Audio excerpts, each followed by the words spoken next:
গাজীপুরের শ্রীপুরে হিল্লা বিয়ের ফতোয়া জানতে আসলে 2 ঘন্টার চুক্তিতে নিজেই বিয়ে করেন একটি মাদ্রাসার মুহতামিম ইসমত আলী আশিকি। বিয়ের 10 মিনিটের মধ্যেই ইমাম কফিল উদ্দিনের পাহারায় মসজিদের ভেতরে সিঁড়ির পাটাতনে ওই নারীর সঙ্গে সহবাস করেন মাওলানা আশিকি। আমি তো তারে বিশ্বাস করছি, ওইখানে ওই সিঁড়ির উপরে বাস করছে আমার সাথে। আমি তো ওই জিনিসটা বুঝছি না যে একজন আলেম মানুষ, হে তো সবই বুঝে, সব জানে, আমি তো আর জানি না। তোমাদের মাথার মধ্যে গুগরি পোকা আছে, ওই পোকাকে সাফ করো। আমি কি তোমাদেরকে ভাড়াটিয়া ষাট সম্পর্কে সংবাদ দেবো? তো সাবেক কলব বালা ইয়া রাসূলুল্লাহ, সাবেকের বলেন যে হ্যাঁ আল্লাহ রাসূল সংবাদ দেন ভাড়াটিয়া ষাটকে। 3 তলাকে একসঙ্গে একদিনে এক মুখে একসঙ্গে হতেই পারে না। একজন মহিলাকে হালাল করার জন্য এই পদ্ধতি গ্রহণ করছে, এটা আসলে কোন আলেম ওলামার পক্ষে যে সম্ভব এটা আমাদের বুঝে আসে। হিল্লা অবশ্যই বাতিল, আল্লাহ রাসূল লানত করেছেন হিল্লাকারী পুরুষকে। তারা জানি হিসাবে ব্যভিচারী হিসাবে গণ্য হবে। তাহলে কত বড় জঘন্য এটা একটা বিষয়। আত্মাহারিক টিভি, ওহির আলোয় উদ্ভাসিত জীবনের জন্য।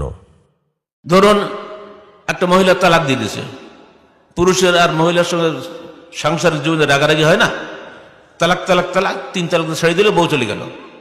মাসখানেক পরে আবার উভয়ের মধ্যে আকর্ষণ শুরু হয়েছে। এটা কেমন হলো? ছিলাম ভালোই, একদিন তো রাগারাগি হলে বলে বিশেষ মিলা যায় না, মিলার পথ খুঁজে বেড়াচ্ছে। সবাই এক কথা বলছে, হিল্লা করতেই হবে, তালাক হয়ে গেছে, তালাক আর হবে না, বউ ফিরে পাওয়া যাবে না। সমস্ত ইসলামী নেতা হিল্লা অবশ্যই বাতিল, আল্লাহ রাসূল লানত করেছেন হিল্লাকারী পুরুষকে। কোশ্চিন কালে এটা হতে পারে না। এই বিয়ে, এই তালাক, এক তালাক হয়েছে, কখনই মোগাল্লাজ তালাক নয়, তালাকে বায়েন নয়। ছোট্টখাটো বিষয় কিন্তু দেখেন কোথায় চলে গেছে। আলেমরা সমাজের দায়িত্ব নিলে, ক্ষমতায় গেলে দেশে দুধের নহর বয়ে যাবে, শান্তি হবে, আমি এটা মানি না।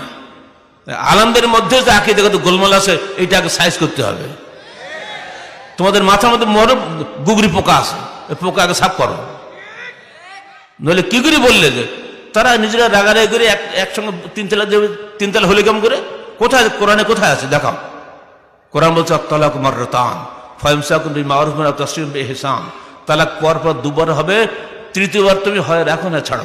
একবার 3টা হয়ে গেল, ওকে কি হলো? তো একসঙ্গে যদি আপনার কেউ বলেন 5 5 5, তাহলে 5 হবে? 5 ওয়াক্ত সালাত হবে? 5 ওয়াক্ত সালাত 5টা সময় আছে না? ফজরটা ফজরে, জোহরটা জোহরে। 3 তালাক হবে 3 মাসে। 3 তালাক একসঙ্গে একদিনে এক মুখে একসঙ্গে হতেই পারে না। এটা যুক্তিতেও বলে না, কোরআনেও বলে না, হাদিসেও বলে, হুজুররা বলে।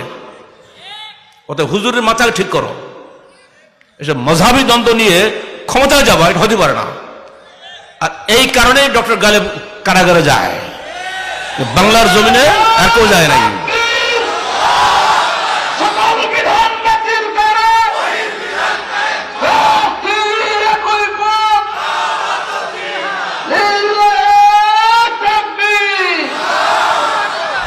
সমাজ কি করে এই হিল্লা বিবাহের মতো একটা জঘন্য বিষয় কি করে বৈধ বলে, বা এটাকে কিভাবে একজন মহিলাকে হালাল করার জন্য এই পদ্ধতি গ্রহণ করছে, এটা আসলে কোন আলেম ওলামার পক্ষে যে সম্ভব এটা আমাদের বুঝে আসে না। শুধু লানতই নয়, এখানে একবারে স্পষ্ট ভাষায় রাসূল সাল্লাল্লাহু আলাইহি ওয়াসাল্লাম আলা উখবিরুকুম বিতাইসিল মুস্তাআর।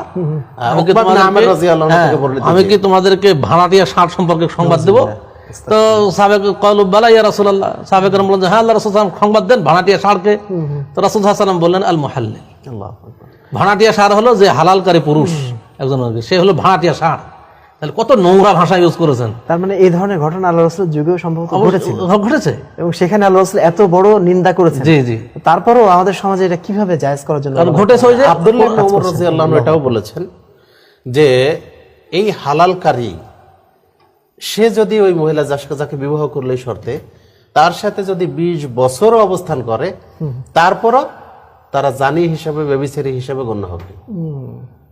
ওমর রাদিয়াল্লাহু আনহু বলছেন যে আমি যদি এই হালালকারী বা যার জন্য হালাল করা হচ্ছে যে মহিলাকে বিবাহ করছে এদের 2 জনকে পেতাম, তাহলে আমি ওদেরকে রজম করতাম। তার মানে এটা তো কোনো বিবাহ নয়। সুতরাং বিবাহ ছাড়া যদি নারী পুরুষ মিলিত হয় তাহলে ওটাই জেনা। আর জেনার কারণে বিবাহিত নারী পুরুষকে তো রজমই করতে হয়। এই দৃষ্টিকোণ থেকে ওমর রাদিয়াল্লাহু আনহু বলছেন যে আমি ওদেরকে পেলে আমি ওদেরকে রজম করতাম। তাহলে কত বড় জঘন্য এটা একটা বিষয়।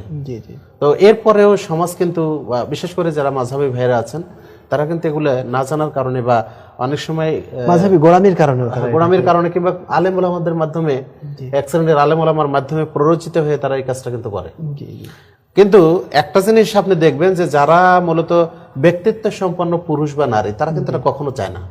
কেউ এবং তো এর চায় না, জন্য আমার মনে হয় কিন্তু ব্যক্তিত্ব তারা একটা সম্পন্ন- পদ্ধতি খুঁজে বেড়ায় জি। যে না দেখি আরো কোনো মানে পদ্ধতি আছে কিনা।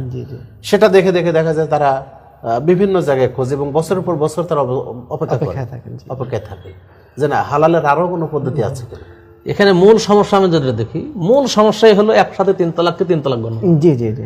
এটা যদি না হয়তো কোনো সমস্যা থাকতো না। সমঝোতার কোনো সুযোগ যেহেতু থাকছে জি। না, এই জন্য এই ধরনের পদ্ধতি এই পদ্ধতি আমার বেছে নিতে বাধ্য হচ্ছে।